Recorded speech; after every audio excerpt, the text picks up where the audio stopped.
So moving on to spark, the fourth thing in the Bliss pillars. You had a very tough early life, and really, I think you said it was 30, was it, when you finally? I think I was about 35. Wow. So I mean, that's a long time, It's a long time to live like that. So, what helped you find your spark once after you'd been through that adversity? Definitely hanging around the right people. So my second husband is a little gem, and learning to love and learning to trust again was very scary and very vulnerable, but that helped me find my spark because I started believing in myself and I started letting myself be loved again. Again, love was always a very tainted word in the church because if you read the Bible, it sounds like one way, but then I very much didn't experience unconditional love in the church. Whereas my husband, he does love unconditionally and he makes chocolate brownies, which is obviously very healing. But helping me find my spark was learning to unpick all of that old, learning to love again, learning to trust myself, learning that there was a different way, learning that that double life I'd led and I doubted the bit of me that wanted to escape. Once I'd left, I knew that bit was right and I could trust that and trust that I actually did know what I was doing. I could trust myself, and that's very much given me my spark because I've gone, oh, I made a really good decision. That must mean I'm good at making decisions. Okay.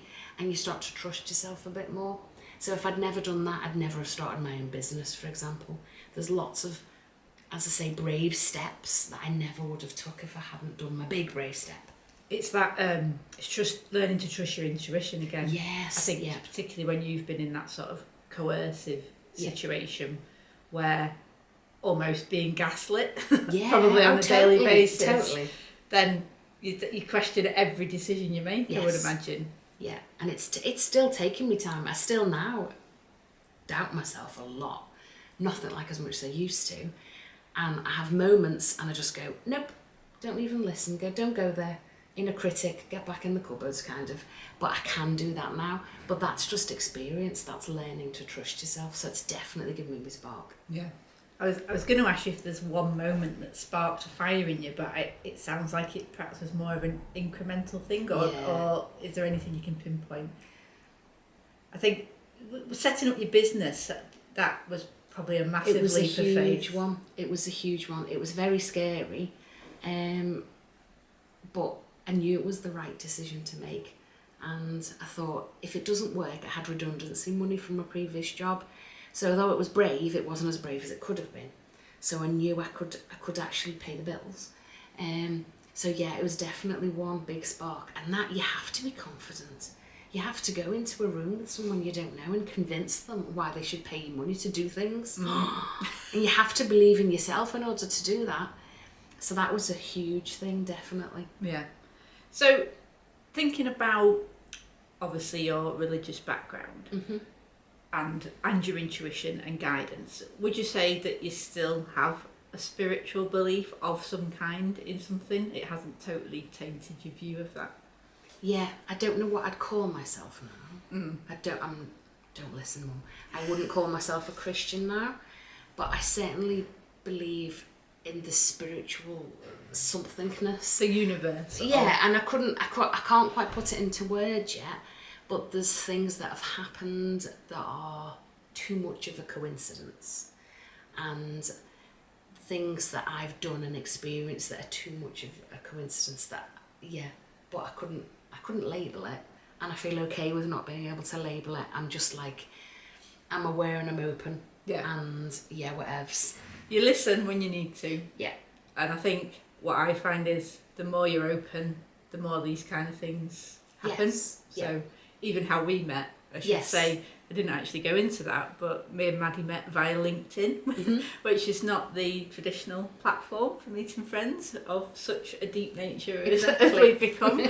But just one of those random things. We were both operating in the same circles, weren't we, in construction, just connected. And then I think we had our first coffee. We did. In Liverpool. And I can't actually then remember a point where we didn't have a deep connection. It was almost instantaneous, that connection. It was. It's like we'd met each other before and we were just, we'd seen each other the week before and we were carrying on a conversation. It was, but I have that, I remember reading, the Scummy Mummies, one of them wrote it, talking about friendship at first sight. And it was like that. And I know love at first sight, I've personally never experienced it other than with cats. Definitely with my cat. All of my cats have been like, the cats. We've not even got into cats. No.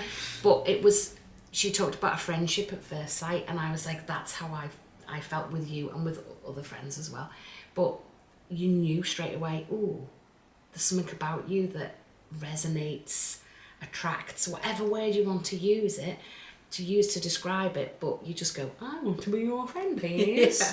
I love that. Yeah. And when you were little, it was much easier because you just went, will you be my friend? Yeah. And as an adult, we overcomplicate it. But no, it was friends at first sight, and I love that. Yes.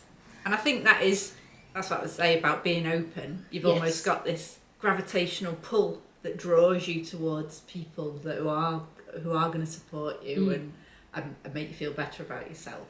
And Definitely. as you said, I think to me, friendship is so important, and it is one of those, it's almost underrated in some ways. And I think when you're young, you have lots of friends, and you perhaps count the value of your friendship by the number of friends you've got, not necessarily the depth of the connections you have with people. And I think as you get older, as you say, you've got a broad spectrum of friends, and that's fantastic, because especially as a writer, you don't want to live in an echo chamber of all people that are doing the same thing as you. So it's fantastic to have, like you say, from 11 to 80, and that gives you a lot of inspiration. Definitely.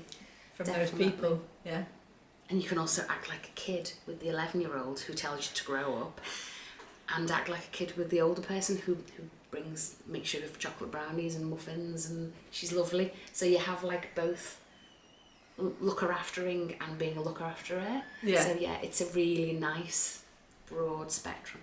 And that definitely helps give you your spark, doesn't it? It does, definitely. Especially if you're down, having a down day. Definitely.